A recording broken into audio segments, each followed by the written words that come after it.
per litre, being the lower and upper band respectively. Well, but while they're saying that, NNPC is insisting that petrol depot price will not increase. So if the depot price is not increasing, where what they're doing now? Petrol to sell for 212 naira 61 kobo. Says it has officially confirmed the return. The federal government officially confirmed the return of fuel subsidy as the PPPRA yesterday fixed the pump price of premium motor spirit, also known as petrol, at 212 naira 61 kobo per litre. Of course, I mean, what's going on here?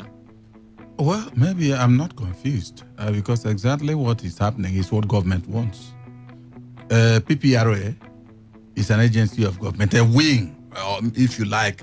But the PPPRA will be under the NNPC. Good, that's what I'm saying, a wing of the NNPC. Yeah. And NNPC itself is saying there's no increase in depot price. And then let me answer your question, that where do they get that's PPRA? Yeah. Where do they get the inspiration to increase? Of course, they got it from government position. Because see, in this kind of game, you could set out two positions. Now, this one insists that no increase. This one insists that it's 212.61 kobo. But remember, as on the wound, it will take them up to a week or more to say, no, we've not adjusted our pump price. But right now, in the evening of today, it may start. Yeah. So, it started since yesterday anyways. Good. Yesterday evening. When we are hearing NNPC, they are going over and above. No, forget about 200 band. For me, I think my personal calculation is that they have subsidy. If not, remove your hand if you are deregulating. Let us know it's complete deregulation, whatever. And now, what is the difference? Maybe small time now will be paying maybe 300 naira. I won't be surprised. We're heading there. This is just unfortunate. March. This is just March, Emmanuel. By the time we're in July, we'll probably be paying 500 or thereabouts. So you have that story there. NNPC insists that the petrol depot price will not increase in March. Sorry, Annie. Yeah. What? I don't know.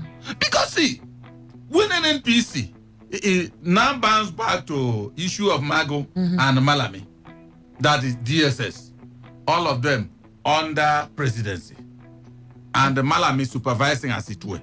So what is going on? That both of them are working on that same part of NNPC says there is no petrol depot price increase in the month of March. PPRA said no. PPRA said to BBC Hausa in an interview monitored on Friday morning that she was informed the previous night that one of her friends by name Faith was missing. She told the BBC Hausa that the number of female students taken might have reached 50. She said the population of females in the college was about 100, but half of them were headed away by the gunmen.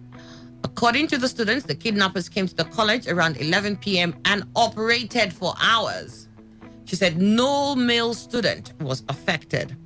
A father of the college students told the BBC Hausa that the college was close to the Nigerian Defense Academy, NDA.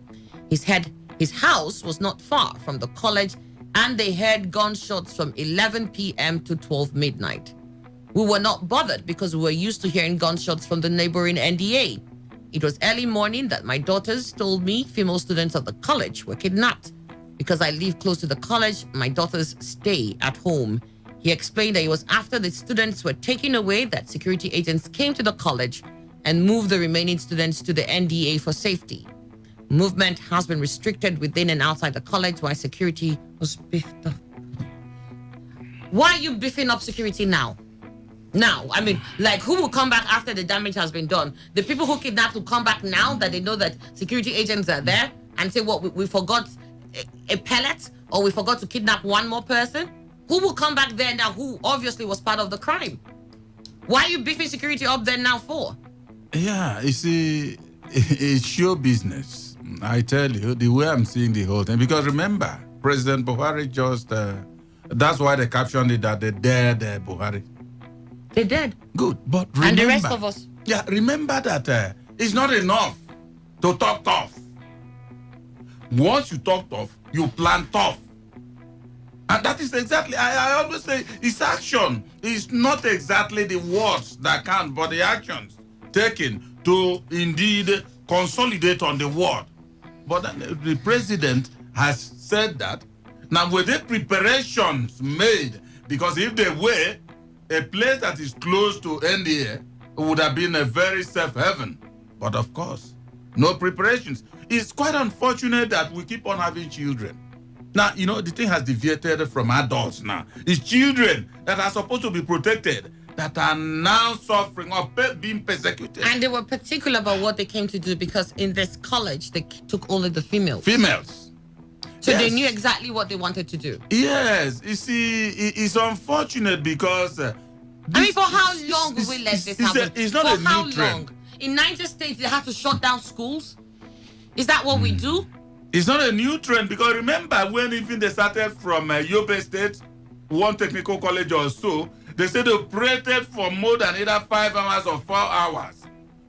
After they left, security operatives came to rushing to the... I don't understand what is going on. I don't understand. But the president has given the order. It's from the commander-in-chief of the armed forces. When the orders are not activated into actions, it will continue. Journalists were told that only senior government officials and the security agents were inside the college on Friday morning, conducting a head count to ascertain actual number of those kidnapped.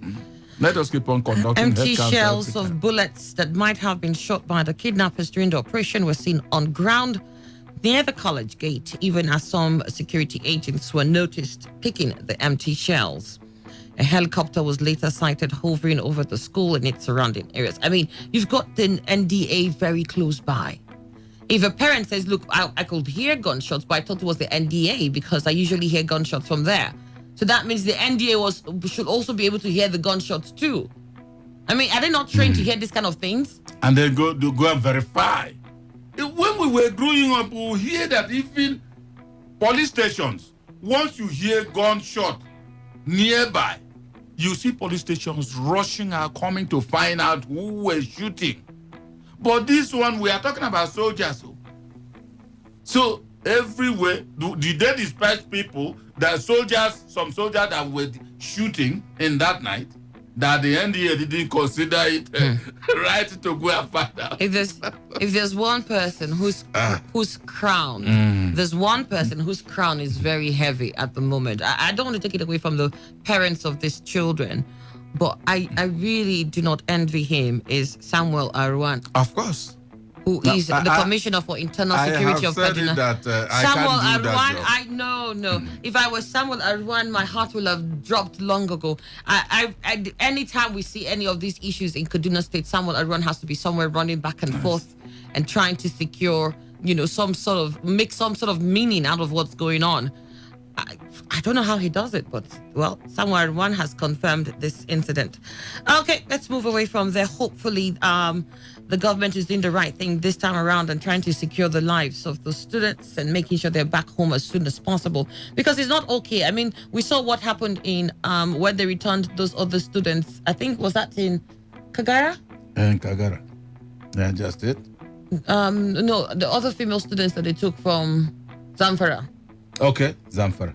And the Matawali, yes, when they were, they kept them for too long, and the parents were agitated. Our girls are back. We want to see them, and in trying to rush, the police officers shot 2 people, or soldiers there too, trying to cordon off these people. Shot 2 members of a family.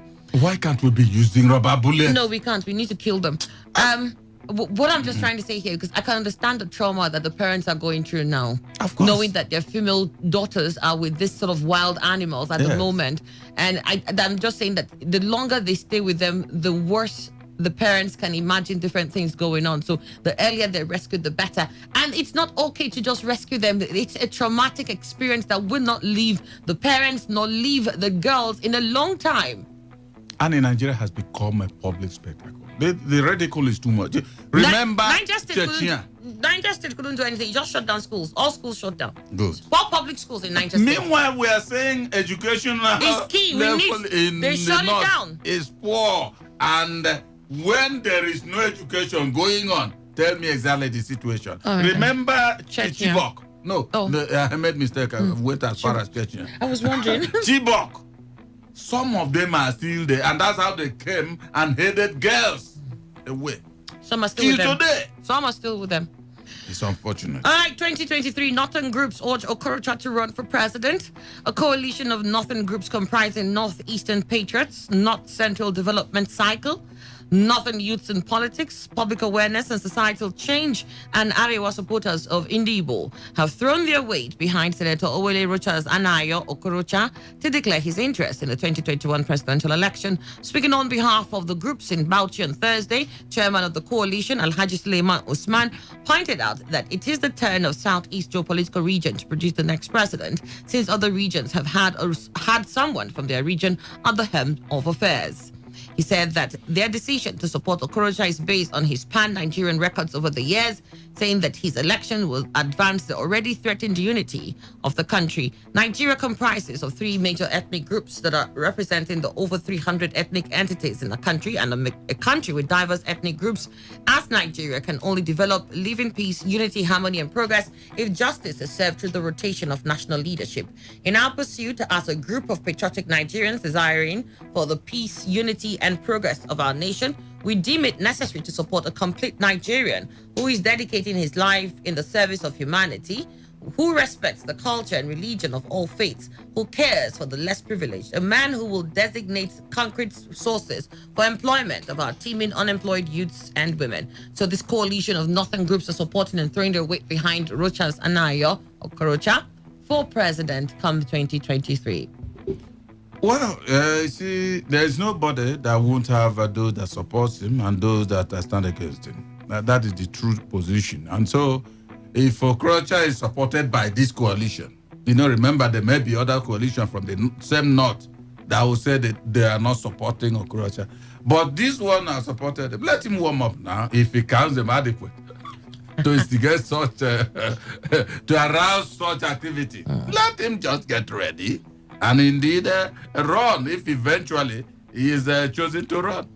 Because he won't be alone in the field. No, he wouldn't. All right, well, that's for Okorocha. And the Northern groups were watching him to run for president.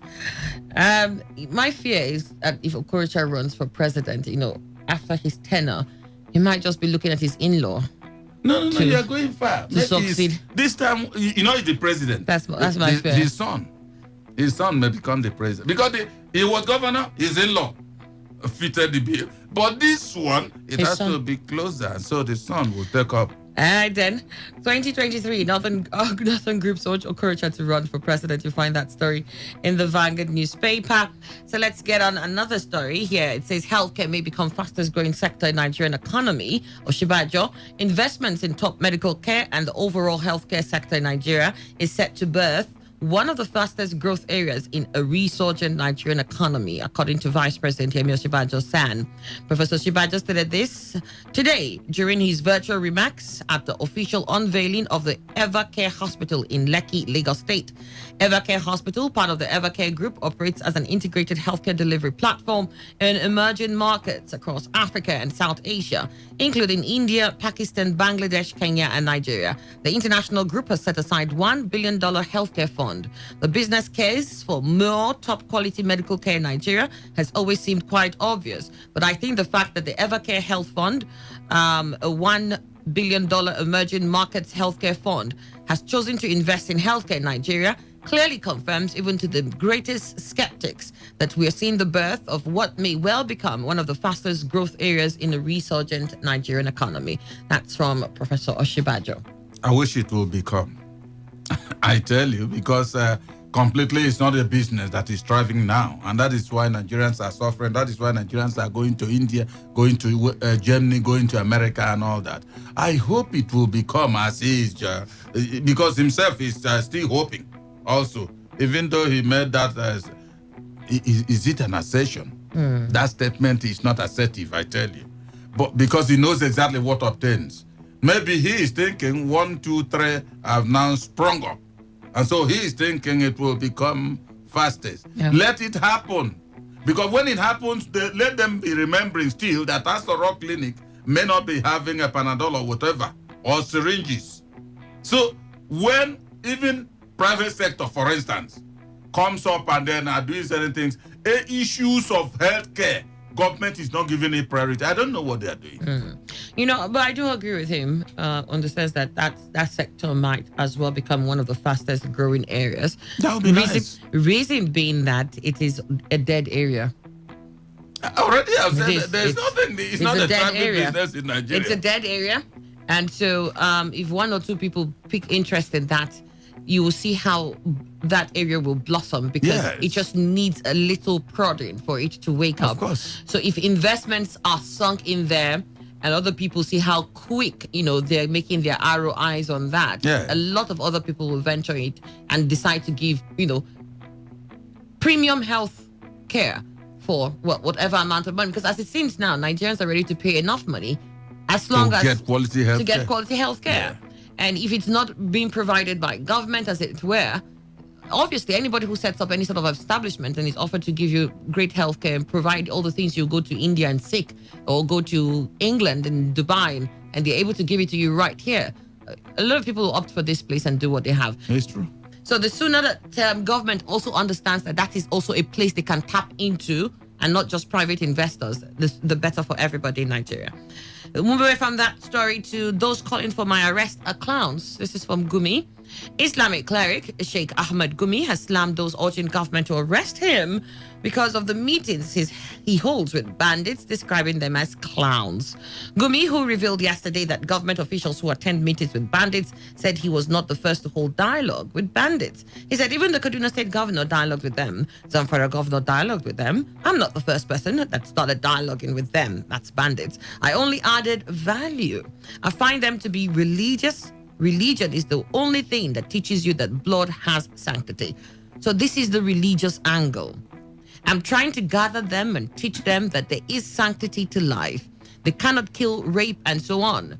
This is the addition I hope will work. Note, I never visited these bandits without a government official, but they are in the background. All the bandits we met were with government officials, and that is why I said those calling for my arrest are clowns. Noting that his dialogue with the bandits has started yielding positive results, Gumi said my interaction with bandits has yielded instant results. When you are dealing with somebody engrossed in criminality, you approach him as a policeman, you will have a problem. But if you come to him as a pastor, he will confess all his sins.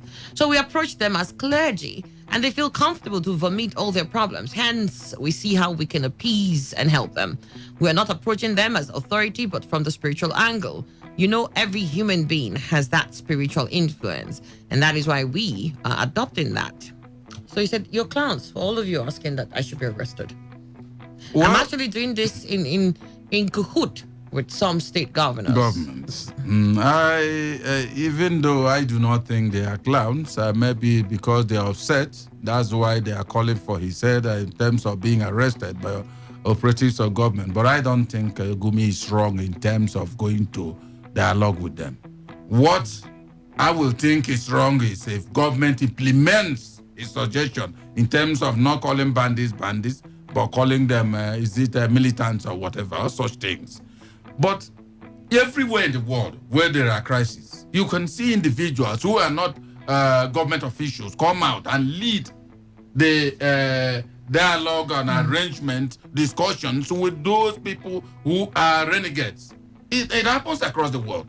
So Gumi's son cannot be an exception. I don't think he should be arrested because he went to bandits. What if, for instance, he discusses with them and he comes out and they repent and hand over their weapons? Are they, has Nigeria not benefited from them? So I think it's a good thing to know that there is somebody who can even approach them and talk with them. That is the way I look at issues. But when you say, no, they are not bandits, don't ever call them that, but militants, that is where I start asking, because it's now transplanting a delinquent tradition from Nigeria. Now to tell them, why would they be called militants? Why? All such things are the areas I can say is wrong. But for meeting them, in fact, it should be held. Anybody that thinks he can go there and try. All right. Well, I think it's important to realize that a lot of the calls, like you rightly said, was not necessarily on Gumi meeting them, but how he explained their situation. And it seemed to see, he was asking. There's a time he said that the journalists who were calling them bandits were actually the criminals or something like that. And at Such are the areas that are not good. And so at one point he said, but really, who is not a criminal in Nigeria? I mean, if you're... Including himself? Yeah, so we said... So, Emmanuel, so this is the fact here, that you've gone to meet them fine, but we will have felt that, all the attention will be on, spotlighting that what they were doing was wrong, and that nothing that had happened to them warranted the action they were taking now. Nothing warranted the action. So they were massacred, they were killed. Nothing warrants the fact that they're also doing this now. You're just trying to say, look, the only reason why they're killing is because you killed them. So when does it stop? Because if you're giving that sort of angle to it, then it doesn't stop ever. But that you meet them and say, you shouldn't have even met them in the first place, if that is your own way of looking at the whole thing. If you felt that they were being massacred because they were massacring people because they felt that some of them have been killed, you must tell them that, well, evil, you can't use evil to pay back for evil and expect that there's settlement. See, Annie, and there's one fact he made there, which is very glaring. Now, you remember that Karl Marx said, I think it's Karl Marx, that religion is the opium of the people. Good. Truly, people, blindly or otherwise, believe in religion. Mm-hmm. And that makes it, for instance, if you have a same government official, if care is not taken, the person will lose his head. Yes. But once you see a clergy, as soon as he goes there, they will listen to him.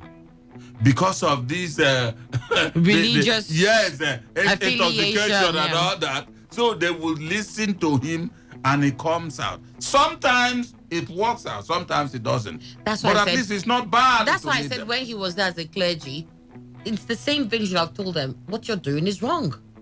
And even when he came back to speak to public, because I mean, do you think the bandits will not be also listening to what he's saying when he comes to speak to the press? They're also getting feedback that when Gumi went, this is what he said to the press. So it must be that even when you speak to the press, you're condemning the actions of and not giving any excuse for them to continue what they're doing. You see, if he tells them they are wrong, he may not go another. Then don't go there. Come and sit down here. You remember he said the way he described it, he said, if you approach them as a police officer, then it won't be good. But as a clergy... No, but a clergy will tell you when you're doing wrong and tell you that's not the ways of the Lord that you serve or the God that you serve. Good, that's what I'm saying. That's the area I'm condemning Gumi.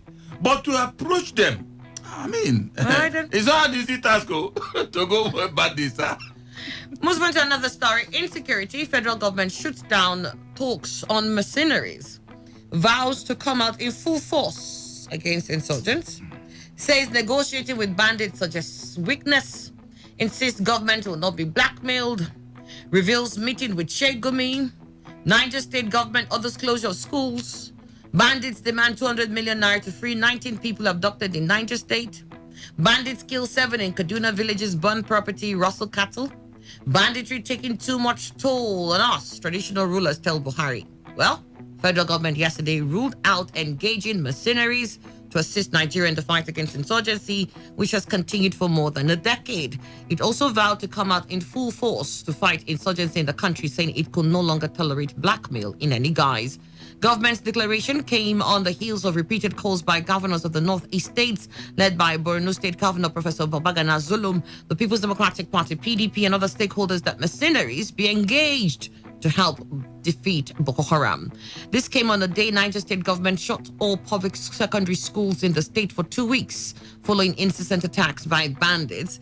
This is even as bandits who abducted 19 persons in Kutunku village in Ushishi local government area of Niger State Monday demanded 200 million naira ransom on Wednesday night to free their captives. Bandits also went wild in Kaduna, killing 7 persons, injuring several others, destroying properties and rustling cattle in Igabi, Giwa, and Chikun local government area. Let's not forget to throw in this newest in Kaduna State. Addressing journalists at the weekly presidential media briefing at the council chambers of the State House Abuja, National Security Advisor Major General Babagana Mongodo retired, who said the current service chiefs will deploy all necessary force to deal with terrorists and bandits operating in the country, also said dialogue with them suggests weakness and incapacity on the part of government. He said the president's view and directive is that we will not engage mercenaries. When this administration came in, it's true we had these mercenaries helping out in the Northeast. But the directive of the commander-in-chief is that we do not engage mercenaries when we have our own people to deal with this problem. This is basically a presidential directive, and there are so many issues when you come to the issue of mercenaries. It has to do with the issue of national pride also. I know that you can say pride be more of a concern. How can you say, can pride be more of a concern than our security? I do understand that. But what we're looking at here is that we have the resources. It's just misapplication or underutilization that has affected our ability to deal with these people. Okay. So while you're dealing with your misapplication and you're dealing with your underutilization, can we have the mercenaries so that people will not be kidnapped as they are now? School children will go to school and we don't have to shut them down for a day or 2 weeks. That females can comfortably go to boarding homes and remain there and not be kidnapped in the wee hours of the night. Is it possible that while you're dealing with your misapplication and the underutilization, that you bring in mercenaries who will help deal with Boko Haram so that you don't keep having them ransacking one barracks or the other, and there's a take back from them? Oh, now they've taken me Malari, then they go back and they take it. Can we have mercenaries on ground that will ensure that the lives of the people are protected while you're dealing with misapplication and underutilization? Is it not something that can be done side by side? Well, to answer your question, no. The presidential directive says capital no. I don't love you at all. The issue is that, you see, President Buhari is the commander-in-chief of the armed forces. And he has made a pronouncement on this. In fact, if there were articulate moves to be made on that line, to explore that line, to make sure that the mercenaries are on the war front, to trying what with the military. Because it doesn't mean that the mercenaries come and then the military of Nigeria goes to sleep. No, it doesn't mean that. But the president said no. What is his reasons? If he's the one that we're quoting, national pride. Yeah. We need to be very proud. You see, we need to be. Are we proud now? I just want to ask: are we proud now? What kind of? How can we proud? How can we be proud? We have girls who have just been people taken. coming every time to in your house. You know what it means that you have a lion in the house, and a dog will come in to take something from that house. The lion is guarding. And if I understand clearly, it's still this administration that said, some of these people are being taught by foreigners, from Liberia. Was it? No, Libya. From Libya. You right? Libya. So that means we already have foreign people on ground. So get foreign people to check them out too. No, as soon as you officially do that, then it becomes something undermining. Where is our pride when we have people from Libya who are training them in different camps and influencing them? You see, where is our pride when we have these people who cross the border back in and out every day as they wish, as if it was their playground? Where is the pride? Calm down, Annie.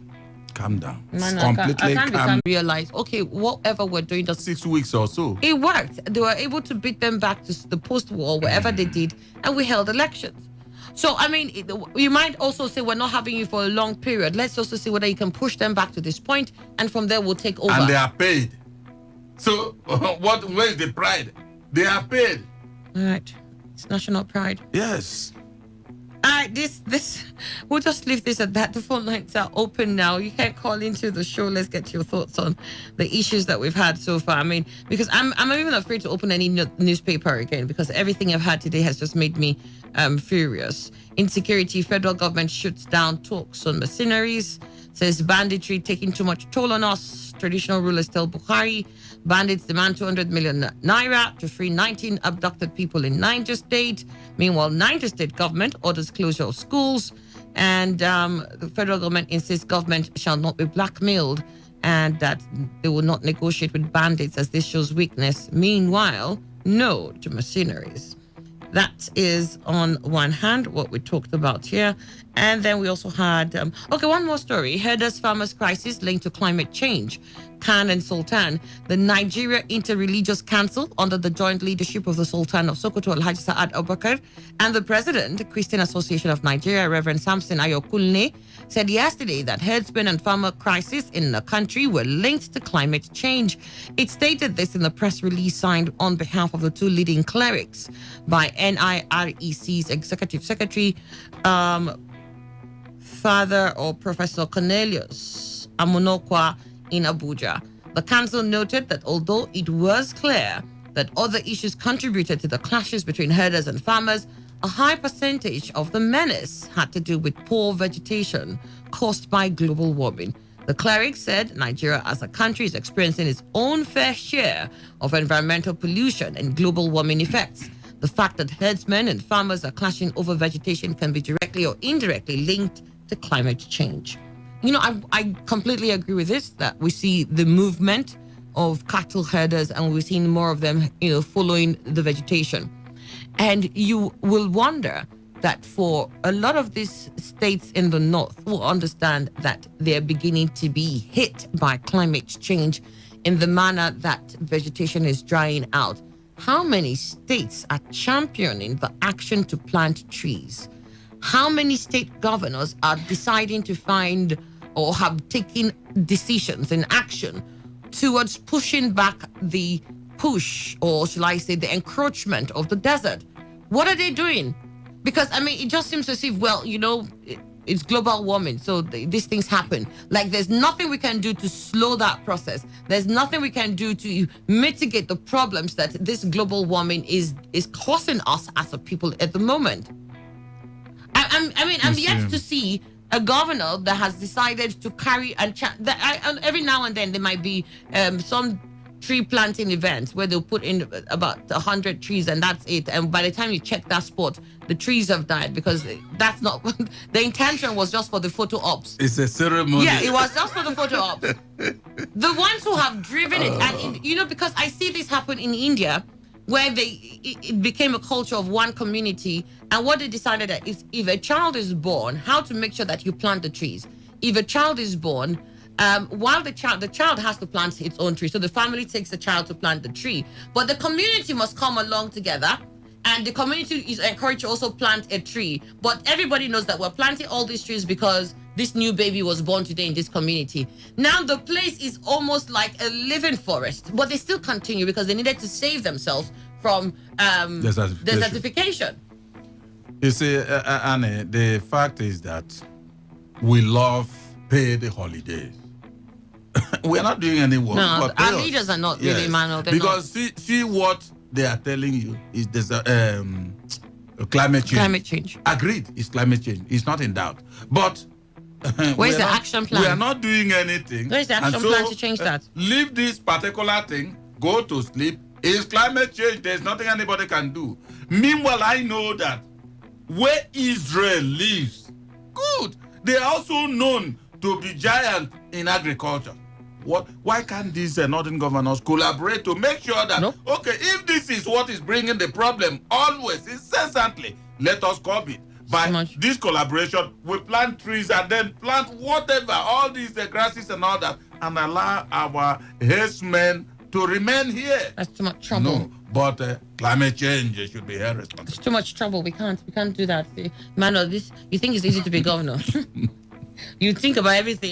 We can't think about that. 9 minutes after 11, let's get your thoughts. So we want to hear what you have to say concerning these issues that we have raised here from the papers.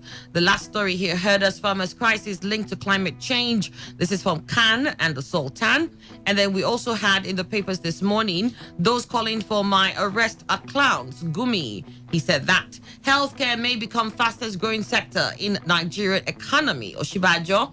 And then you also have in the Vanguard newspaper this morning, 2023, Northern groups urge Okorocha to run for president.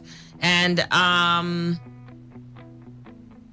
gunmen dare Buhari kidnap Kaduna school female students. And the last story, I think, that we took today had the caption, insecurity, federal government shoots down talks on mercenaries. You can send us your text messages too. Send them to 081-070 19339962. That's 07019339962. Or you call 0817 000951. That's 0817 000951. You can also dial 0810 9510951, 0810 9510951 to get your calls in through. Hello, Today 95.1 FM. Hello. I couldn't make out if you're there or not. Hello. All right, well, do call if you can. Send us text messages. I think I'll just start off with text messages because I tried to pick the calls and I can't hear you. So we've got here, greetings, Annie and Ogaima. I think that the recent adoption saga in the nation is no longer pleasing anymore. But then I must commend the Kaduna State Commissioner on Security Matters for his smartness on handling security issues. Conclusively, I pray for the safe release of these children back to their families. This is from Kelvin. Like I said, Solomon Arwan, Samuel Arwan, it's a tough job he's got. Yeah. I mean, I feel like if I were him, I'll meet the governor and say, don't you used to do cabinet shake?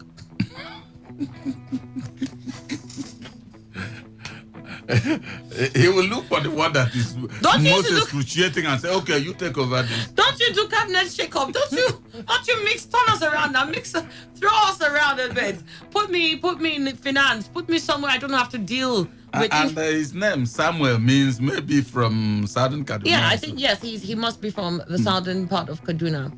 It's, well, I must commend him really because he's really... I don't know if he ever has a moment to himself. He's always running back and forth. But unfortunately, the issues in Kaduna has persisted when it comes to this sort of actions.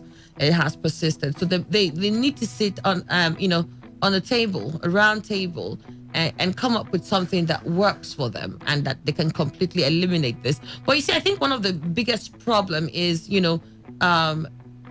manning the vast expanse of land that they have. That's the problem. How do you... Yeah, it's good. That's why I suggested, if maybe because they will say I'm a bloody civilian. Oh, but you are. They can see almost everywhere. And remember, you have it here, you have it there, like that. Now, once anybody makes a move, you see that person, and then you alert the barracks or whatever. And you see that it will be easy to come. But they are not doing. I don't know whether they think it's magical. Yeah, like to cover the span. Like lookout sport. They would have been made to kneel down as it were. But those places are going to be just obvious targets for these people. So if they want to throw their rockets or whatever, you put equipment also. That's what I'm saying. When they target them from a distance, when they target them, it's okay. The lookout is over there. It's about 800 meters. No, what am I saying? It's about maybe 3 kilometers away from here. We know that's where it is. If you can launch a rocket or anything there to target. So it's going to be the first point of targets for these people. I know the problem is that I don't know truly. If you ask me, I don't know whether Nigeria is a rich or a poor country. I tell you. Because if Nigeria is as rich as we are thinking, they will be able to buy Patriot missile from the American government. As soon as they mount it, whatever rocket they launch, it will capture it. I don't know, but are we poor? Are we rich? I don't know. No, we're not thinking in that line, Emmanuel. We're thinking of whether we can get new AKs, AK-47s. Anyways, good morning, Annie and Ogaima. It's so disheartening to hear the unfortunate news of how innocent Nigerians are being kidnapped and killed every day. It is completely ruined my day for me. May God continue to protect us in this country since the government have failed Nigerians woefully in its primary duties of protecting lives and properties. Christian Williams, she sent that in from Igboiche. Good morning, Annie. President Buhari told us that the Zamfara abduction will be the last. Yes, he did say so. Obviously, he underrated the capability of these bandits. You wonder why? Seeing he was once a war general. Banditry without end. Newton Ikere, you sent that in. Newton, thank you so much. But I do hope it's not banditry without end. I just want to see banditry. Please don't put without end in it because it's not going to work for the rest of us. We need it to end. For me particularly, I think why I'm so heartbroken today is that they particularly targeted females. It was an intention, I know when they go to female schools and take females, I'm a bit consoled when I'm like, okay, it was a female school. Mm-hmm. So this one is mixed. This mixed, and then you decide to choose it's just one a female. Gender. I am completely heartbroken here. There's a reason. They must have reason, specific reason why they did that. Gunmen adopt girls. You see, these people did everything for Fulanis, even killing their kings for them. Today they're being killed and adopted. And Annie, I love you from Biafra Man.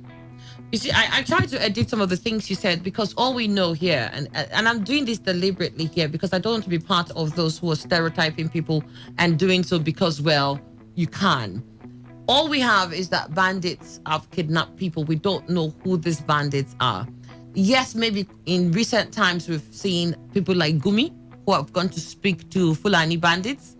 But the ones who have picked these girls now, particularly today, I have no idea who they are. And then just to use that now to say what you say, where you say, oh, the Hausa people did this, the Fulanis are now doing this to them, or doing that to them, will just be carrying on with a stereotype that is not helping now. I'm glad that you say you're a Biafran man. Nobody's going to deny you that. You can be whoever you want to be. And just the same way that I will say I'm Nigerian, and nobody's going to deny me that. If you can love me from wherever you are, I think we can extend that love to even other people too, even though we don't understand them and we don't know why they take the manner or actions that they take. It's only that way that we can begin to change the narrative for ourselves. Like I said, too many of us react so much with sentiments and emotions instead of us to check that in and rationally look at the issue and how to sort it out. I will hate to have neighbors in any form or in any guise who I know are threatening my very existence. I will hate to have that. The federal government ruling out the coming of mercenaries to help us is unfortunate.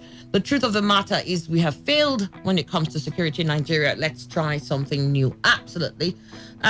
This is from Chris. He says, Annie, this kidnapping here and there, is Lai Mohammed aware? Because tomorrow he'll come out to say security today is better than yesterday. Is he going to war front? He's doing his job. Lai Mohammed is aware. Believe me, he is. Good morning, Annie and Ima. On fuel increase in America and Dubai, what is the living standard of an average American citizen and Dubai? What is their minimum wage compared to Nigeria? We're already suffering in this country, and they just want to add more to our suffering. This is from Gabriel in Port Harcourt. In as much as I don't support all these fuel price increases, but under President Muhammadu Buhari, fuel now price the whole federation since 1999. Before now, along Onere Road and other roads, black markets disappeared. If you're traveling to Imo or Anambra State, you'll inquire about fuel price. Their filling stations sell with calculator, not meter price. Today, fuel prices are not only in meters, but electronic and manual boards have current price. When it was 97 naira per liter, 20 liters between 3,005. I don't know what you're trying to say though. But I think from what I gathered, you're saying as much as it's expensive now, it's uniform. I think that's what I get. And again, available. And available. From Chief Love the Okere, he says petrol to sell at 212 naira, 61 kobo is really heartbreaking. This administration has gotten everything wrong in governance. I pray for the masses. I ask, like late Sonny Okosun, which way, Nigeria? Chief Lovely, you were listening to this station earlier because we played Which Way Nigeria. Maybe that's what influenced that. All right. Well, I don't know if I can still try and see if I can take calls, hopefully. Hello? Well, I still can't connect. Please do keep trying. If you can't make it through the phone line, send me a text message. Send it to 07019339962. Or you can send it via WhatsApp, and that's still the same number, 07019339962. 07019339962. Yes, Annie, we don't need mercenaries to come fight our battles for us. The Nigerian army is well able to win this war. It's just that we have so many bottlenecks and what I'll call zigzag. Newton Ike. That's why I said I know the Nigerian army is well able. I believe they can. I mean, we were part of the ECOWAS team. We went all the way to Liberia. We've done a lot of that. So I believe in their capability. I think they can do well if the bottlenecks are checked. But it seems the bottlenecks can't be checked, because we've been on this now 6 years and counting, if not more than 6 years. I mean, if you want to take in the past administrations into cognizance, we have been doing that, and the bottlenecks have continued to stall their progress. And in the meantime, people are dying. In the meantime, girls are getting raped. In the meantime, girls are being kidnapped. In the meantime, girls are being wifed to bandits. In the meantime, insurgents are getting them pregnant. In the meantime, young men are being slaughtered. In the meantime, religious people are being abducted and shot in the head. while these bottlenecks are still ongoing.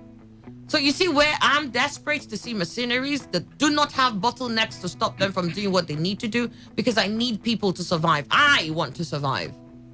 So while you're checking your bottlenecks and checking whatever is stalling your progress, can we at least get people who can deal with this for us? This is where I stand on that. I don't know about pride. I don't have any pride now when I look at people dying. I don't know how much of my pride will be gone when mercenaries come in. The only thing I see is that, well, if they come in, will that help mitigate the issue of insecurity as we have it now? This here says the new trend in insecurity of kidnapping of school children from school premises has now become what we call Chibo Ano Ozo in Igbo. What's that? Chibo Ano Ozo. Next morning, next news. New news. Say it properly in Igbo. Let me hear. Chibo Anozo. Chibo Anozo. Chibo Anozo. Okay, Chibo Anozo. Good. In a sovereign state that has government led by a retired army general, it's a big shame. Nigeria has become a comedy stage entertaining the rest of the world. Good morning, Kingsley Onoka. And, I want to agree with him. Each morning we heard, yes, Buhari said it's going to be the last when the Zamfara issue happened. No, you cannot be speaking in that way. When he said it will be the last, he also come and said, we can't accept these mercenaries because of national pride and all that. And we can't negotiate with bandits. Yeah. So bandits said, okay, you can't negotiate, so we are too small for you. Let us strike again. Let's see what you do. It's a shame. I mean, it's a shame. Good morning, Annie and Chief Ima. The kidnap of schoolgirls in Kaduna and Sheikh Gumi's interface with criminal Boko Haram members, otherwise Christian bandits, by the government of Buhari is the most unfortunate thing to happen, and it's condemnable. No gunman dead, Buhari. If Gumi says government officials accompany him to the bush to negotiate with criminals and government didn't deny it, then I think there is a synergy between the government and these terrorists. A situation where Gumi made remarks incriminating the military and the federal government, and Gumi would not be invited by the DSS. One has only to watch the unfolding of the whole plans against the people. One cannot imagine what mess these kidnapped girls will be going through in the hands of terrorists. I'll continue to say Buhari has myriads of questions to answer in all of this. Onye Owaji, fine face from Ungo Town, you sent that in. Hello, Today 95.1 FM. Annie, good morning. Yeah, good morning. What's your name? Good morning. Morning, my brother. Go ahead. You can see, the Bible sees the foundation destroyed. What can the righteous man do? That Buhari told us is going to be the last one, and he cannot engage missionary. I remember it was last year. One American man told us that they are about to wipe away Boko Haram before Buhari came in, and asked him to stop. That they are killing their people. That's how they left. Let me tell you, the senior president told Nigeria that the leaders of Boko Haram and bandits have become oil companies for the services. You can agree, that's the first time for the man to say the truth in this administration, for telling the world. Because it's a business. Let me tell you, if you be missionary here, Boko Haram bandits cannot stop to 1 week. And that means that business will go down. Because they're making money out of it. Jay Gomi told you that you never go there without government supporting. Government sending with army, government sending with the police, and you go and score bandits, and you're still looking for...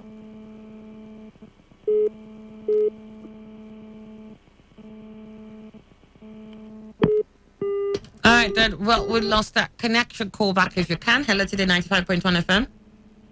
Hello, good morning. Good morning. What's your name? I'm Dickin Fred calling from Oyibo. Go ahead, Dickin. Yes, I want to make a comment about Gumi. Gumi says it's not the only person that make a negotiation with the terrorists or bandits. This remind me to our late president, Sani Abacha. He said any insurgency that lasts more than 24 hours, say people, prominent people hand, is there inside the business. This make me, this thing that's going on in the north, they don't want to tell us the truth. They are aware, their leaders, the prominent people in the government, they are aware, know what is going on. But they don't want to tell us the truth. Can this thing stop? It cannot stop until they tell us the truth. It don't come a business now. It don't come a business to them. But they are spoiling the image, they are damaging the image of this country. what they are doing in the north. They know them. They know the people that are doing all this. So my sister, that's my contribution. They know. They don't All right, let them then. say in Nigeria the truth. Okay. The leaders, they are leaders. Thank you very much. We got your thoughts there. Hello, Today 95.1 FM. Good morning. Hello, good morning. Gift, good morning. Great to have you. Good morning, Alaima. Good morning, sir. Morning, Gift. Thank you, sir. Madam Annie, it is very well with Nigeria. The fuel matter is the biggest body to me this morning, frankly speaking. 212 naira. How come, Annie? And labor that is making out up till now they've not said anything. But if it comes to 30,000 minimum wage, they think they are the only people in this country. You don't want to even fight for the poor masses. You don't want to say anything. 212 naira. Then at the end of Call back if you can. Gift, even though we're about to wrap up on this, do call us back if you can. My dear, Nigeria is the worst place to be. Good morning. It's not the worst place to be. I suggest Nigeria should relate with the U.S. to introduce Patriot missiles into the security sector to avert those ills, because the situation is getting out of hand. Though I'm dazed when I heard the news over the innocent girls. This is from Dante. Annie, NGS wanted APC. Nigerians wanted APC and Buhari. Now a double terrorist and suffering has come to Nigeria. Ogaima said the army lack manpower to fight headsmen and Boko Haram, but they have woman power to extort Oyibo people and tap junction people.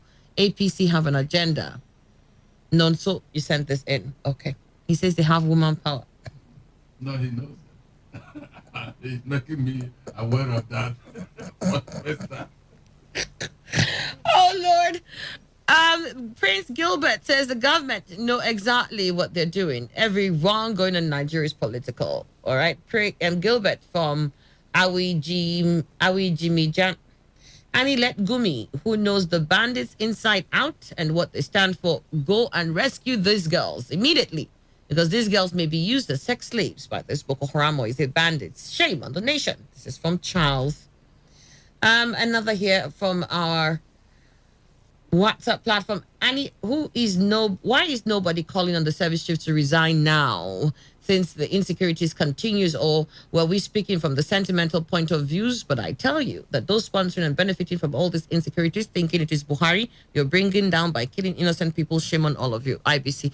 You see, I don't care whether they think they're doing Buhari. Buhari, who is president, owes us that duty. So whether people are doing him or he's doing people, we as Nigerians demand that these things be checked, be stopped. And since he's the president, the buck stops at his table. And I think that nobody's asking for the service chief to resign because, I mean, they just came on board last week. Be called to resign.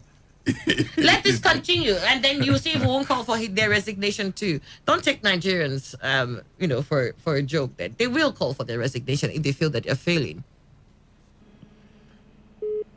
Hello. Annie. Yes, Gift. Yeah, good.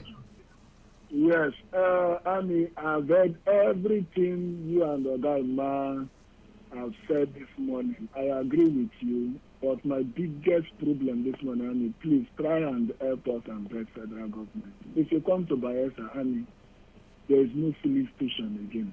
They've closed down, they've shut down. One single, whether you call it mega station, NMPC, then the other ones that are outside from government, everywhere is like a burial ground. What is happening, Annie? Why did they shut down? Why did they shut down? I don't know. It's like they are targeting to raise the something from that, the announcement of 212 naira.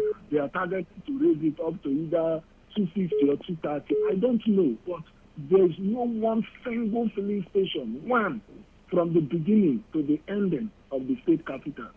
It is happening because we are communicating. Why is it like this? Why are they treating Nigerians like this? You promised 45 naira from 87 from the one of good luck. And today what is happening? Why are they treating us like this? And look at the number of persons that are dying every day. I only pray God should allow this president to come back to that very energy and zeal that I want to take Nigeria to the next level, because that was what he promised. That is a general. They told us heaven and earth, what is happening. Every angle, army, Nigeria is in a mess as I speak with you. These people should not come and tell us any story. A minister will come, we can resign. Now, tell your president that you are serving to resign. All right, then. Okay. Oh, God. We feel you. Thank you very much. We got your thoughts there. Let me see if I can take this here. Why are the students now the center of kidnapping? Why is it that these students will be moved away from schools without obstruction of any kind? Is it that children will no longer have peace attending school? This is not good at all. Let it not be that these things are becoming a business. As our security agencies cannot handle this, then we have to look out somewhere else for solutions. Sunday, Okereke, you send that in from Abba. And if you were Buhari, what will you have done? Carry arms and go to the bush and start shooting at bandits and Boko Haram? They said change the service chiefs. He did. This is from IBC. And I most likely will have carried the guns and gone to the bush and start fighting. Yeah, I think Annie will have done something like that. Annie, it is written, ye reap what you sow. Buhari led APCs reaping what they sowed. They empowered these foreigners to help them in 2015 elections. Now, what don't pass, Gary? Igwe is my name. All right, Igwe, we got your thoughts too. We've got to go. Manuel. Conspiracy theories. I've not heard this one everybody's before. throwing in whatever they have. I think spanners into the works. I think federal authorities should consider building outposts. That will be surveillance outposts. And of course, with necessary equipment, they will be able to prevent this incessant kidnap of these students. Because if you build it, you'll be seeing everybody. But one thing at the back of the mind when constructing such is that it's going to become object of target wherever they are positioned. And so they should indeed build, mobilize the military to be there. It's because the land in the north is too vast. There's no way you can have staff or soldiers to man every place one by one. But such outposts, surveillance outposts, is what can solve this problem. But if they don't, maybe we'll continue in the same routine. There we are. And this is where we wrap up on the show. Hopefully, we'll wake up to a more secure Nigeria. We'll wake up to stories that do not break our hearts in the manner it does. And that the rest of us will continue to practice the best safe practices whatsoever. Be vigilant. And that's all I can say. Like I said, it's just a horrible day for me. I completely got distraught knowing that they targeted females. You went to a school that was mixed and you said, no, it's females. What's your intention? If you go to market and you need mangala, you buy mangala. Emmanuel, don't even, oh Lord, Emmanuel just made it worse. I've got to go. Entertainment comes up next. Please stay.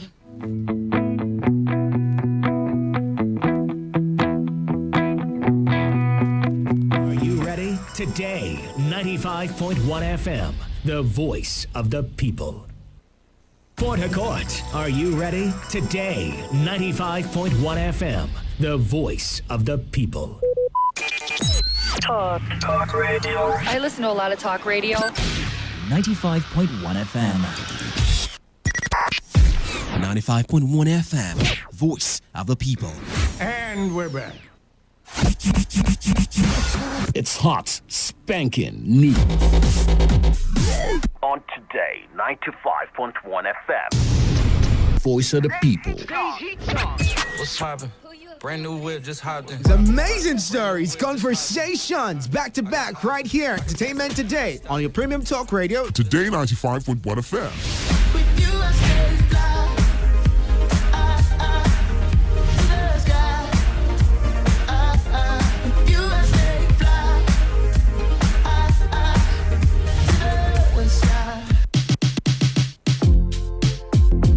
Tell me what you want. I can be your friend. I can be your muse. Call my name and I'll be there. Do you know me? Do you know me? I am Dave Roberts, your favorite guy on radio. Catch me when you can.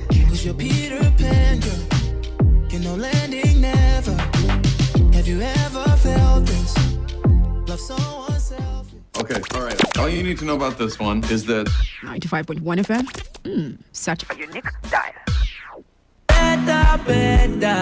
Better for us. If you be my baby girl, we go better for us. For better for us. If you be my baby girl, we go better for us.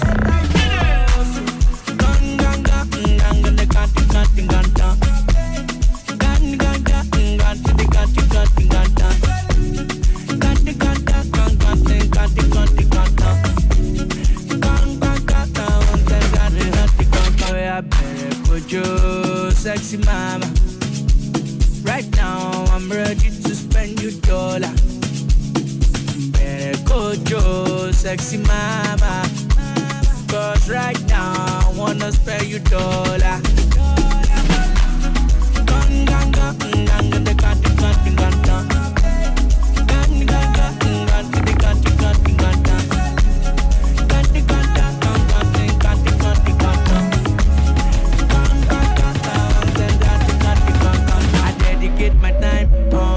Dedicate my money. If you don't go funny, you go chop my money. I dedicate my time, I dedicate my money. If you don't go funny, you go chop my money. I'm in the mood, what can you do inside the room with Jambo Pipe out? I'm in the mood, what can you do inside the room with Jambo Pipe out? Better by Jammer Piper right here on your Premium Talk News and Sports Station today, 95.1 FM, and it's another Better Friday. All right, welcome to the show, Entertainment Today, right here on your Premium Talk News and Sports Station today, 95.1 FM. Another very wonderful Friday morning in the city of Pawtucket. Thank God it's Friday. And you know how we get to kick it every Friday right here on the show. We get to call me up and give your shout outs to who you want to give your shout outs to this very wonderful weekend. Anybody, all right? The mother, father, brother, sister, anybody we want to give a shout outs to, you definitely get the opportunity to give your shout outs to today. All right, so the numbers to hit me up are 0817 0000 951 or 0810 951 951, or you can send in your text messages or your WhatsApp messages to the numbers 0701 933 9962. It's a Friday. Yay! Super excited. Super excited because you know what? I have the weekend to just chill and relax and do nothing. Okay, I'm tired. I want to rest. Okay, get to do some house chores, watch some movies, talk to friends. You know, do some things I hadn't gotten the opportunity to do over the weekend, or over the week rather. So hit me up on the numbers 0817 0000 951 or 0810 951 951 and send your shout outs to whoever you want to send your shout outs to today. All right, wishing them a happy weekend. Meanwhile, happy birthday shout outs to you. If today is your birthday, congratulations to you. Congratulations to you. All right.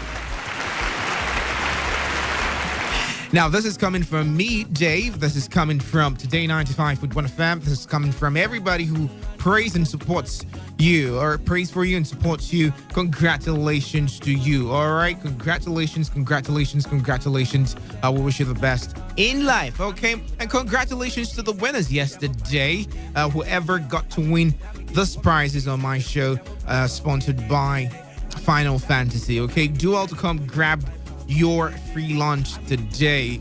Eddie Chantel and I think a Yenabas or something like that. Do all to come through. Asked you to send your numbers yesterday.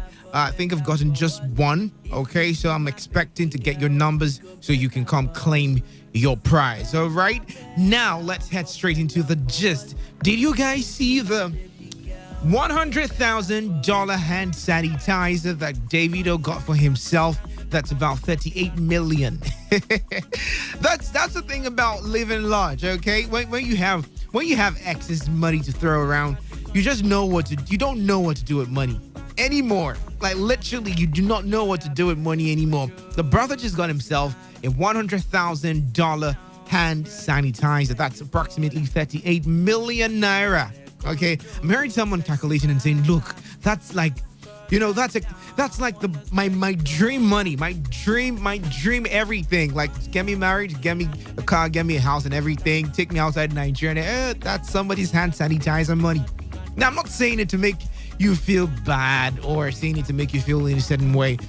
I want you to double your efforts, okay? Double your hustle and make sure that one day you get to be talked about like Davido, who just got himself a $38 million 38 million naira hand sanitizer. I mean, the brother's balling. Now, when you feature in movies like Coming to America, you know you're going to get something out of it. So he can just afford to throw around some loose change to get hand sanitizers. So many people feel it's for clout, but the brother is balling right now, allowing him to enjoy himself as he does these things for himself. If you were in that position, you definitely do some things too for yourself. So, congratulations to Davido. Now, another person who feels like money is something that is very important and he can't even afford to lose 1 point something million, even if it's for his electricity bill, is Nedu, the OAP, okay, the very funny comedian OAP, Nedu, who has lamented bitterly over the bills that, the electricity distribution company has slammed him. Now, guess how much? It's 1.4 million naira electricity bill. In fact, do you know what I would just do? I'll just tell them, see, look, I'm done. I do not want NEPA light. I don't want PATN. I do not want anything. Just go. I will leave with candles, okay? I'll just leave with candles. I wouldn't do, yes. No way. Come on, 1.4 million. That's like a plot of land, okay? So why would I use that kind of money just to pay off my debt? It's really funny. I mean, how is it cumulative up to that amount? I don't know how these things are done. I remember staying somewhere where one of those days we got the bill and I think it was about 500 and something thousand or 300 and something thousand. It's really crazy how these bills mount up and pile up. It's really, really crazy. But Nedu doesn't just want to spare 1.4 million naira for his electricity bill. It's crazy. I mean, imagine one day waking up and them telling you, look, you have 2 point something million for your electricity bill. Cut the light off. I don't want it. In fact, don't even get steady lights. Anyways, now this is an advice from the actress Halima Abubakar, who tells fans that they should avoid motivational speakers. I beg to differ in this case because, every good thing has a negative side, but it's a good thing, okay? When someone motivates you to do more or to become better, it's actually for your own good. But all those guys aspire to perspire, to require, to fire, all those kind of people, yes, those kind of people who tell you, look, I started off with a cup of Gary. Now I have like 2 mansions built in USA. Those are the kind of people you should avoid. I mean, literally, those people, most of the times you see them talking about these things and they don't have any money. I was listening to one of them and he was saying how he's become so rich, he's become so influential and stuff like that. And at the end of the day, I was looking, okay, probably he was going to get into one Tesla car or one very big Lamborghini Aventador and step out. My brother, as the program finished, he just, went there, took a cab and went home. I'm like, okay, so he was telling me to become better. You can't even drive yourself down to this kind of thing. You talk about huge amounts of money. You talk about how money has become so irrelevant to you right now because of your connections. I'm not saying I'm validating you because of your car or your house or how you look, but if you don't have it, don't start taking all those big steps and giant strides and telling people, look, I've done this, I've done that, just so you get clout and recognition. It doesn't work anymore, okay? So just when you're listening to any motivational speaker, try as much as possible to scrutinize them properly, all right? Understand why they're saying what they're saying and look at them. If they're worth what they are saying, actually, probably, okay? You could just pick out a thing or two from them and just learn, okay? I really love some of them, okay? I really, really love some of them. They keep you going. especially when you hit the rock bottom. They keep you going. All right, it's a Friday. Hit me up and give your shout out to whoever you want to give your shout outs to today. All right, you can hit me up on the numbers 0817 0000951 or 0810 951 951, or you can send in your text messages or WhatsApp messages to the number 0701 933 9962. Probably, if you can or you want to, request for a song, I'll definitely play for you on the show today. It's a request show. It's a Friday. Thank God it's Friday, so we get to just celebrate and end the week in grand style, okay? Now, speaking of grand style, who wouldn't want to get the recognition by the one and only Cardi B herself, okay? But I feel like this happens to everybody. Come on. I mean, people said, Messi Lambo couldn't sleep yesterday because Cardi B replied to her tweet. And speaking of tweets, ladies and gentlemen, be careful when you go online to have conversations, especially with celebrities. Now, yesterday was a very funny day for me because I had a conversation with someone I felt was a celebrity. I mean, I literally felt like this person was I don't really want to mention the name, but apparently it was a catfish account. Oh my God, you can look at the level of disappointment on my face. If you saw me yesterday night, you probably you wouldn't recognize me. I felt like I was heartbroken. Okay, I was chatting with this man. He was replying me. I felt like, yo, Dave, you've finally made it in life. You've blown. Okay, you are chatting with. No, let me not mention the name. Okay. Now, at the end of the day, he was like, okay, look, I want to send you something. And I'm like, what? You want to give me something? Apparently, the Samsung Galaxy S10. Okay, you know the amount of that phone. And he said he was going to send it to me. But you think you can pay for the delivery yourself? I'm like, yes, of course, I can. My brother, he told me, if you don't send the money this night, you're not getting your phone. And at the end of the day, I discovered that it was a scam. So be very careful, all right, when you're chatting with celebrities online. Probably most of them aren't who they really are. Let's take some phone calls right now. Hello, good morning and welcome. What's your name? Where are you calling from? Hello, good morning. I'm calling from Potato. What's your name? Eddie Chantel. Eddie Chantel, you're supposed to come grab your stuff today, right? Am I coming to the station? No, you're going there to go pick it up. Okay, I'll be on my way. All right. Did you send your name and your number yesterday? Yeah, I did. All right. So quickly, who do you want to give a shout out to this weekend? Okay, I'm giving a shout out to my younger brother, Elishama, aka Shanta. All right. Yeah. He's on his way to Jos, to Placer State, precisely Placer State for his NYSC. Whoa! Are you serious? Yeah.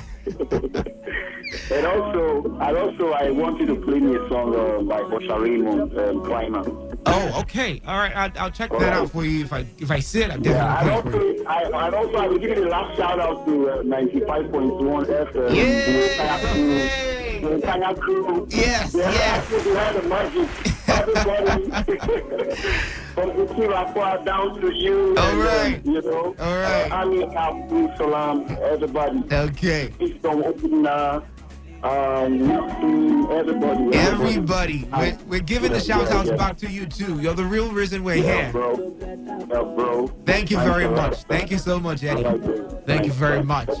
All right, that was the winner for the game show yesterday. If you missed out, I'm sorry. I'm really, really sorry. It was interesting. It was out of this world. I heard some people cutting their tongues because they wanted to pronounce some certain things. Hello and welcome. What's your name? Where are you calling from? Hello.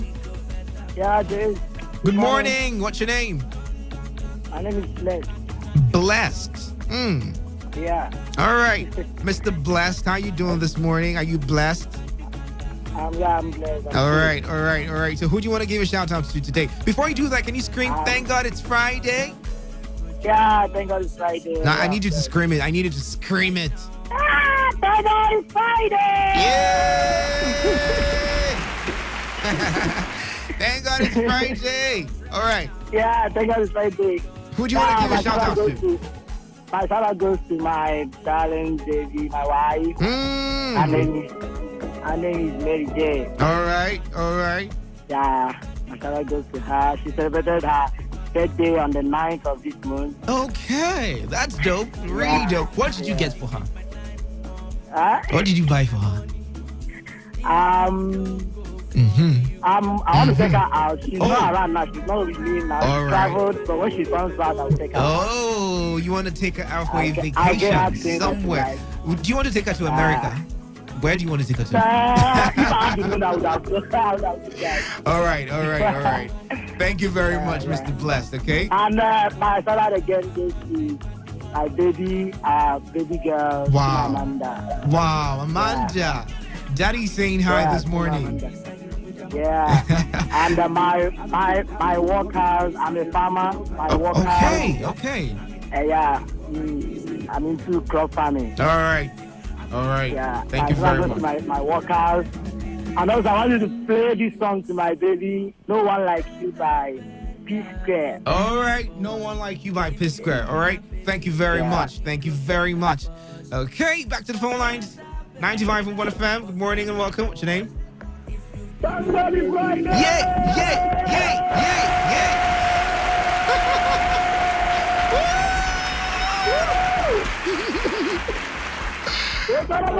Yay! Mr. Chima, you sound like some millions just got into your account. I'm telling you, my brother, it's another wonderful Friday. Oh yeah, that was important that God does to me for me. Wow. Yeah. All right. So who do you want to give a shout out to, Mr. Chima? Yeah, my shout out goes to okay. A brother of mine. All right. From the Kingdom Institute. All right. This is very close associate of mine. Very, very close. Okay. I say may God bless his name in Jesus' name. Amen. Help me play Emerald. Have it all for him. Sorry, I didn't get the name of the song. Princely Emerald, have it all. Princely NY. Jameson Emerald. Jameson Emerald. Yes, have it all. Okay, I'll look for the song right now for you, okay? Thank you very much. All right. Thank God it's Friday! Thank God it's Friday! Man, the energy is so high. I mean, it's everywhere right now in the studio. So much energy. All right, hit me up on the numbers 0817-0000951 or 0810-951-0951. Or you can send in your text messages or WhatsApp messages to the number 0701-933-9962. Those are the numbers to get through to me and send your shout outs this very wonderful weekend. Okay, let's do some music. No One by P Square. Okay, let's just take some calls. If I don't get to play songs now, right after the world news, I'll come back and play all your songs for you. All right? Hello and welcome. Good morning. What's your name? Where are you calling from? Hello, good morning. This is Dave. I'm calling from Emoha. Dave, all the way from Emoha. Yes. Can you scream something for me? Can you scream, thank God it's Friday? Sorry? Can you scream, thank God it's Friday? Oh, thank God it's Friday. Yeah, okay. All right, so who do you want to give a shout out to? I'll give a shout out to my girl, Sam. All right, what's the name? Very nice, very wonderful to me. I just want to give a shout out to her. Okay, all right, okay. And what do you want to play anything for her today? Any song? All right, I lost the call. All right, hit me up on the number 0817-0000951 or 0810-951-0951. Okay, more calls right now. Hello, good morning. Hello, good morning. What's your name? Hello? Hello? I can't hear you. Can you speak up? It's really low. Hello. Okay, what's your name? Where are you calling from? God's gift, James. All right, God's gift, James. Who do you want to give a shout out to today? Okay, I want to give a shout out to my friend. Okay. All right. And my sister. All right. Okay. All right. All right. Thank you very much, God gives James. Do you want to play any song for them? Yeah, I would like you to play one of Beyonce's songs. What? I didn't get the song, sorry. Any of Beyonce's songs. Any of Beyonce's song. All right. Thank you very much. Have yourself a very wonderful day. I wanna spare you $1. Hey. I still have like 2 or 3 minutes before I bounce and step out of the studio right now. Hit me up on the numbers 0817 0000951 or 0810-951-0951, or you can send in your text message or your WhatsApp message to the number 0701-933-9962. All right, and Yena Basi, okay? I got your number just now, and all right, you can come to the studio, and then I'll direct you to where you could go pick up your stuff, all right? Okay, all right. 0817-0000951 or 0810-951-0951. Last caller for today. Hello and welcome. Good morning. All right. It's time for me to go, but it was a very nice conversation with you today. It was a very nice show with you today. Do also follow me on socials. Dave Melford Roberts on Instagram. It's Dave_Melford_Roberts. On Twitter, it's David_Melford. And on Facebook, it's Dave Melford Roberts. I'll leave you with a new song by the one and only B1 featuring Skills. And the name of the song is Jeje. All right. Have yourself a very wonderful weekend, okay? Go out there, have fun.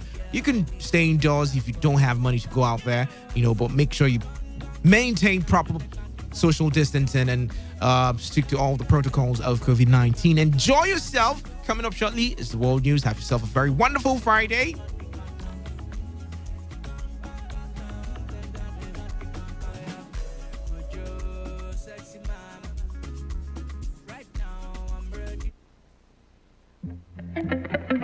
Bang it. Yeah. Mr. Skills on a mission, them do. No man can play with the antidote. Rapper. And if they start praising, he don't they choke. No man can play with the antidote. Don't play with the antidote. Unless you want fade or you got it smoke. And if they start praising, he don't they choke. No man can play with the antidote. Tonight we party. Tonight we pull up in a Rari. Move to the left, move to the right, come make we faji. Do what you want, I'll take the fall. Don't tell nobody, just move to the no man can't play with the antidote. Unless you want fade or you carry smoke. And if they start crazy, then he don't they choke. No man can play with the antidote. Don't play with the antidote. Unless you want fade or you carry smoke. And if they start crazy, then he don't they choke. No man can play with the antidote. Tell me what you wanna do now with the pretty move, like me. So tell me what you wanna do now. You're chilling with a rapper. S to the K got me on a lockdown. We on another level. So when I give you banger, you go receive it. Batman devil. Okay, all right. All you need to know about this one is that 95.1 FM. Such a unique style.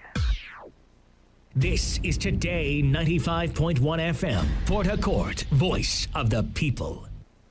Whether it's happening in Port Harcourt, South South, Nigeria, or around the world, we've got you covered. On air, online, delivering balanced news and unbiased analysis. Today 95.1 FM. Every day, every hour, when the big stories break, depend on our 24-hour news team to bring you the latest. Today 95.1 FM. This is Today 95.1 FM, Port Harcourt. News.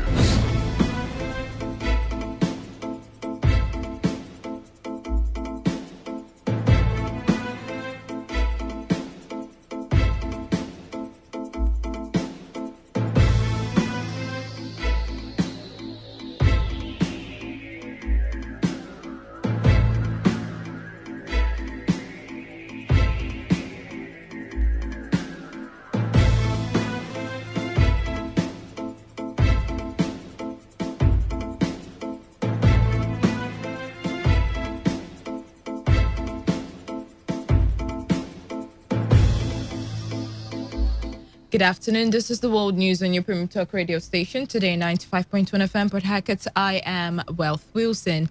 The headlines. NNPC insists there is no increment in fuel price despite new price released by Petroleum Products Pricing Regulatory Agency. Gunmen kidnapped several students of Federal College of Forestry in Kaduna State. PDP governors pledged to support federal government to tackle insecurity in Nigeria. And on the foreign scene, United States President Joe Biden expresses hope America would mark independence from COVID-19 on July 4. Now the detail. The Nigerian National Petroleum Corporation, NNPC, has insisted that there is no increment in the ex-depot price of fuel this month, despite the template released by the Petroleum Products Pricing Regulatory Agency that the new price of petrol has reached 212.6 naira per litre. The ex-depot price is the price at which the product is sold by the NNPC to marketers at the depot. The NNPC ruled out any increment in the ex-depot price in a terse tweet via its verified Twitter handle. According to the template, which the PPPRA released, petroleum is expected to sell at a lower retail price of 209.61 and at an upper retail price of 212.61 naira per litre. Meanwhile, the Petroleum Products Pricing Regulatory Agency has deleted an earlier published template announcing that the new price of petrol has reached 212.6 naira per litre. The deletion comes hours after the agency published the new price on its website and after the Nigerian National Petroleum Corporation, NNPC, insisted that there was no increment in the ex-depot price of fuel. Gunmen suspected to be kidnappers have attacked the Federal College of Forestry in Kaduna State, abducting several students. The Federal College is located few meters away from the Nigerian Defense Academy in the Mando area of Kaduna State. Spokesman of the Kaduna State Police Command, Mohammed Jalije, said and confirmed the incident that the attackers invaded the college at about 3 a.m. today and abducted some students. Jalije, however, said that the actual number of students abducted is uncertain. He said that security operatives were mobilized to the college after hearing about the attack and were unable to secure the remaining students, adding that the investigation is ongoing to confirm the actual number of students that were abducted with a view to track down the gunmen and rescue the victims. National Security Advisor Major General Babagana Mungunu says the government of President Muhammadu Buhari is not interested in negotiating with bandits, terrorists, and other criminal elements in the country. The NSA said dialogue with insurgents paints the government as weak and incapable, adding that the federal government will not hesitate to use maximum force on insurgents. Mungunu, who spoke at a State House briefing in Aso Villa, Abuja, added that the government wants to rely upon military and intelligence assets to eliminate these people. The NSA also noted that the federal government cannot be blackmailed by any group of people into negotiating with those who threaten the nation's peace. Meanwhile, the Governors Forum of the People's Democratic Party has pledged its support for the federal government to tackle security challenges in the country. Members of the forum, led by the governor of Sokoto State, Aminu Tambuwal, declared their support for the federal government at a meeting held in Abuja. Speaking with newsmen at the end of the meeting, Governor Tambuwal stated that the nation's security challenges required the cooperation of all, irrespective of party affiliation. Governors who were present at the meeting include Doyediri of Bayelsa, Bala Muhammad of Bauchi, Bello Matawale of Zamfara, Ifeanyi Ugwanyi of Enugu State, and Godwin Obaseki of Edo State. Others are Samuel Otum of Benue, Ben Ayade of Cross River, Shei Makinde of Oyo, Yenson Wike of Rivers, Ifeanyi Okowa of Delta, and Okeze Ikpeazu of Abia State. The meeting was also attended by some national executive members of the PDP, including former Senate Presidents Bukola Saraki and Pius Ayim, as well as former governors of Gombe and Katsina States Ibrahim Dankwambo and Ibrahim Shima, among others. Meanwhile, the People's Democratic Party has declared its readiness to take over power from the All Progressives Congress in 2023. This was part of the resolution reached in an emergency meeting of the PDP Boards of Trustees in Abuja. In a communique signed by the Secretary of the Board of Trustees, Senator Adolphus Owabara, the PDP leaders noted that the crisis rocking the party will soon be resolved. According to the communique, the emergency meeting that has been particularly necessary at this time of heightened political and economic tension in the country is set to ensure stability of all the organs of the PDP and to place them on alert and in focus as they prepare to take over national political power. President Muhammadu Buhari has commissioned the newly constructed headquarters of the Niger Delta Development Commission in Port Harcourt.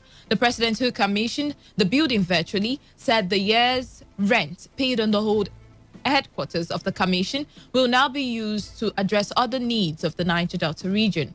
President Buhari also reiterated his commitment to the development of the Niger Delta region while condemning the Ministry of Niger Delta Affairs, the Ministry of Niger Delta Affairs, Godswill Akpabio, for the leadership he has provided in the completion of the building. Today marks an important milestone in the history of our administration's efforts to reposition the Niger Delta Development Commission for the overall development of the Niger Delta region. The building we are about to commission today started in the year 1996 by way of land acquisition during the days of the old mineral producing area development Commission on PADEC. Since then, the project went through a series of design amendments and was eventually abandoned. The appointment of forensic auditors to review the operations of the Commission from inception to 2019 and to ensure that the appropriations made to the NNDC are commensurate with what is on the ground. On his part, the Minister of Niger Delta Affairs commended the president for his show of love to the Niger Delta people, adding that the federal government is planning to redesign the Eleme Junction with interjection of flyovers. As I speak to you now, between Ogoni and Akwa Ibom in Ikorabasi, we have used only one bridge for the past 16 years. But as I'm speaking now, by next week or thereabout, by April this year, we are going to commission the second bridge done by RCC to the glory of God for the benefit of the people of Niger Delta. And we are redesigning the whole of Eleme Junction with interjection of flyovers. By the time we are through with this region, you will not recognize the Niger Delta again. And kudos to Mr. President. Let me say that you have undertaken so many projects that were abandoned by previous governments. You are not shying away from it because of the love you have for Nigeria. This report saying members of the Airport Landlord Association of Port Harcourt International Airport, Omagwa, have met with the representative of Ministry of Aviation to resolve issues affecting host communities. Chairman of the association, Madokwe Bennett, during the meeting pleaded with the delegation from the aviation minister to increase the number of community youths in their employment scheme. Bennett also expressed hope of a smooth synergy between the host community and aviation authority. Okay, we actually wrote to the aviation minister, Captain Hadi Serika, asking for an audience with him to tell him our challenges in the airport environment. Be that as it may, he in turn sent his director legal to come and represent him in the meeting. Well, the resolution was that for the fact that we have been asking for employments, the increase of employments, because we have a lot of unemployed youths in the community, that they should please the number of employment in the community to enable us reduce unemployed youths in the community. On his part, a member of the community, Ikenda Elechi, pleaded with the ministry to turn their words into action. We're trying to engage the aviation authorities as it were from the Minister of Aviation. We are very hopeful that, they'll turn them into actions. They've made some promises and have also made some promises. We're hopeful that going forward, our relationship will be better and, communities will begin to feel the impact of the airport, because at the moment, there's little or nothing to feel in positive ways as per impact from the airport. But we're hopeful. We're hopeful that, the minister sent the director legal of a fund headquarters. We are hopeful that this level of discussion will bring forth a good tidings. A federal high court sitting in Port Harcourt will, on the 10th of May 2021, adopt court processes in a matter instituted by an Ogoni group under the aegis of Ogoni Liberation Initiative against the federal government, Attorney General of the Federation, and Shell Petroleum Development Company. When the matter came up, the court ordered the plaintiffs' counsel to serve the Attorney General of the Federation with the process. Presiding Judge Justice Emmanuel Obile thereafter adjourned till 10th of May 2021 for abduction of processes and hearing on motion for extension of time. Speaking to newsmen outside the court, counsel to Ogoni Group, Daniel Awosika, who is a senior advocate of Nigeria, narrated what transpired in court. The first defendant, that is Shell, raised an objection that the action is statute barred, and we have responded. Now, it turns out that our response has not been served on the office of the Attorney General of the Federation, and the office doesn't have an address within the jurisdiction in Port Harcourt. Simply put, the judge has said that we should go and serve the Attorney General's office in in Abuja, and that's what's precipitated the adjournment today to the 10th of May. It was adjourned to hear the preliminary objection of Shell. Our correspondent Uchindo Jowo reports that counsel to the respondents were absent in court. The movement for the survival of Ogoni people say it must be given the opportunity to nominate the Ogoni people who will serve on the governing council and board of trustees of the Hydrocarbon Pollution and Remediation Project. The president of MISOP, Prince Bira, made the demand while speaking in an interview with our correspondent Chinedu Ibuna.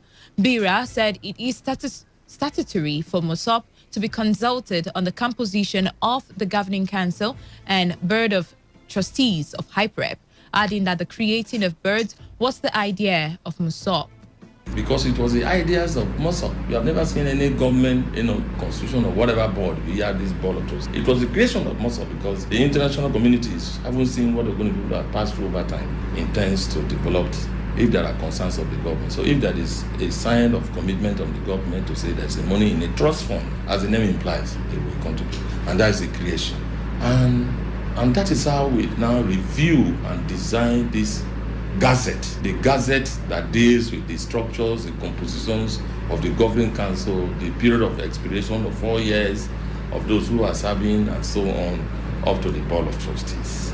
And MISOP was written, a letter from the federal government to say nominates the Ogoni people through via MISOP onto the board of governing council and the board of trustees. But from time to time, MISOP will always nominate. So we don't know what is happening in Abuja. We have written a lot of protest letters to the minister to say we must nominate. It is very statutory that MISOP.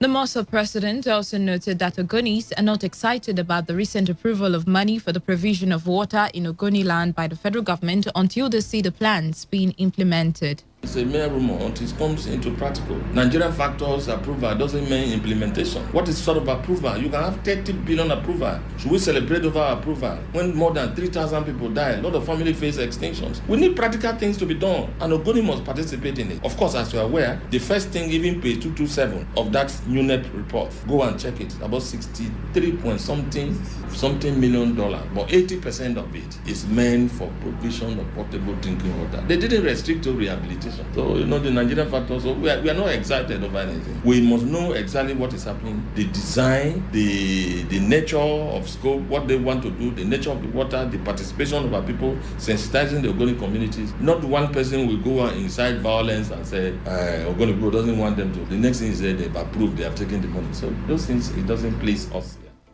You are listening to the World News on Today 95.1 FM, Voice of the People. After the break, more news, foreign and sports stories. Stay tuned. Every day, every hour, when the big stories break, depend on our 24-hour news team to bring you the latest. Today 95.1 FM.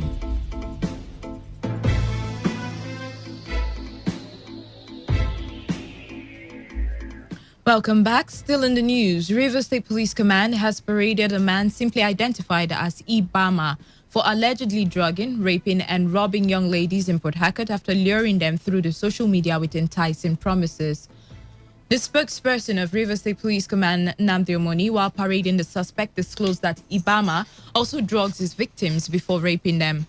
SP Omoni told newsmen that the suspect was arrested when he was spotted by one of his victims at a popular supermarket at Ada George area of Port Harcourt. Some of the victims narrated their audio in the hands of the suspect. So I went to Hotel Zarumola with him to me if I would like to eat something. And I said yes, that I wanted to eat jollof rice and juice. Now he's saying that I told him that I had enough alcohol and weed. I don't smoke weed. So after eating the food, I passed out. Few hours later, I woke up seeing myself naked. My phone, my ATM card was gone. I had to run down to the receptionist and then ask where the person I came in with was. She told me that he had already left 3 hours ago. Then my phone, everything. I was intoxicated. I passed out. What was happening to me? I didn't even know what was happening to me. After I woke up and I was shaking.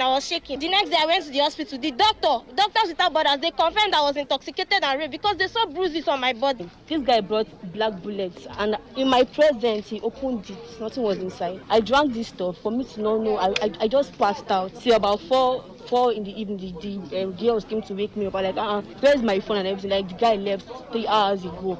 How? And you guys were here and he left. I do that. Speaking to newsmen at the command headquarters, Ibama denied the allegations. I met a girl on social media. We had an agreement to have fun, and she said, I'm going to give her 30,000 naira for the night. I said, the 30,000 is too much. She now said that what she can take is 25,000 naira, that she doesn't sleep out for 20,000 or 10,000. Thursday, we now talked again. When we talk, I said, okay, what I can get 1,000 naira? If you agree, let's see on Friday, because Thursday, so she now said, let her manage the 20,000 naira. Now, on Friday, by 1 o'clock, I now called her that I'm in Jerry Hotel, if she can come. When she came, I asked her, what will I offer you? She said she has already drink alcohol and smoke weed, that what she need now is food. She just get her food. And I went to Market Square in Ada George, get her something. Really, I came back. She rushed the food. We now had sex. After having the tiredness, we sleep off. When I wake up, she was still sleeping. I put on my clothes, my trouser, left without telling her that I'm leaving. I didn't lock the hotel door. That was how I left her. After 4 days, she saw me, without calling me here. She now said I raped her. Our correspondent reports that women and civil rights group have called for thorough investigation into the matter. 2 months after the suspension of the activities of local vigilante groups in Emoha local government area of Rivers State, stakeholders are appealing to the council authorities to consider lifting the suspension. The chairman of OSPAC in Emoha local government area, Chief Emeka Wori, said the appeal became necessary following the rising insecurity in some communities in Emoha. Chief Wori, while referencing the activities of suspected cultists in Umudioga, Ubimini, Iba, Obele and Ovogo communities, said if nothing is done urgently, things may turn out worse than it were before the introduction of OSPAC in the area. The National Primary Healthcare Development Agency has assured Nigerians that there is no cause for alarm regarding the batch of Oxford AstraZeneca vaccine delivered to the country. NPHCDA gave the assurance in a statement by its head of public relations unit, Mohammed Ohitoto. NPHCDA assurance follows the reports that some countries have stopped using the vaccine as they ask Nigerians to remain calm. It noted that precautionary concerns raised concerning a specific batch of the AstraZeneca vaccine, which is the ABV 5300, is being investigated to determine if the batch was in any way linked to an observed side effect. The health agency insisted that Nigeria did not receive any dose from the batch of vaccines in contention, adding that all side effects reported so far in Nigeria had been mild. On the foreign scene, United States President Joe Biden has expressed hope that America would mark independence from COVID-19 on July 4 if people get vaccinated. In his first primetime address as president, Biden said he would order states to make all adults eligible for vaccinations by May 1. This is because current measures prioritize people to be vaccinated by age or health condition. Biden was speaking exactly a year to the day after the outbreak was declared a global pandemic. The U.S. president predicted that the country would be able to not only celebrate Independence Day, but also independence from COVID-19. Now to end the news, here is a summary of the major stories. The Nigerian National Petroleum Corporation has insisted that there is no increment in fuel price, despite the new price released by the Petroleum Products Pricing Regulatory Agency. Gunmen have kidnapped several students of the Federal College of Forestry in Kaduna State. PDP governors have pledged to support the federal government to tackle security challenges in Nigeria. And on the foreign scene, we also told you that the United States President Joe Biden has expressed hope that America will mark its independence from the COVID-19 on July 4. And that was the news as edited by Funayo Bemendukwe. For comments and inquiries, please call 0818-389-2850 or send your emails to news@todayfmlive.com. You can also read our stories on www.todayfmlive.com. Do not forget, take responsibility. Wash your hands frequently with soap and running water. Avoid touching your face and high contact surfaces to prevent the spread of COVID-19. Once again, good afternoon. I'm Wealth Wilson and thank you for listening.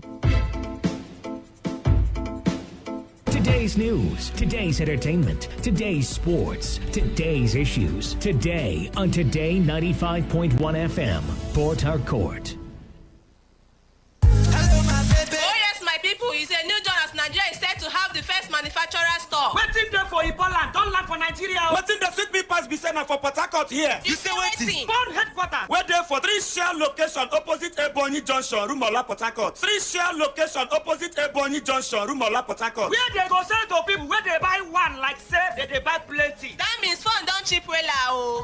Bio, tell me something. Yes, so no more distributors price, no more dealers price. Buy out for the price where it's supposed to be. Remember, sir, this phone headquarters day one for each country. Anything where concern phone matter. Now waiting with the do. You go fit buy any phone for credit. Swap your old phone to new phone. Do phone insurance. Remember, anything where concern phone matter. Now waiting phone headquarters carry enter Port Harcourt. Any phone where you buy, you go get customized gift. Our phone number na 090-4484-1366. 090-4484-1366.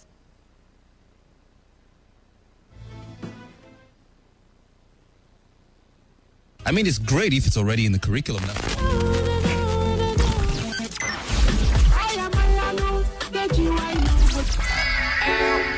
My dad is happy. Hey, stop flipping with that dial. Be faithful. Remember, you can send your thoughts to 070-1933-9962. Be faithful to 95.1 Today FM.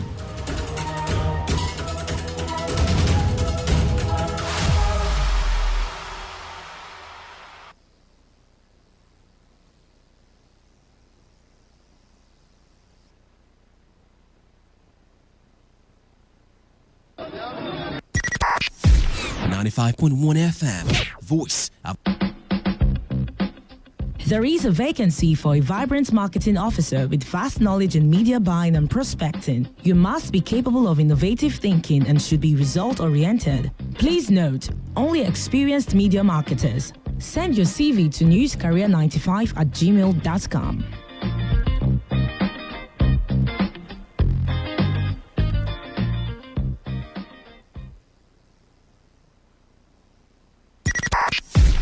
.1 FM, voice of the people.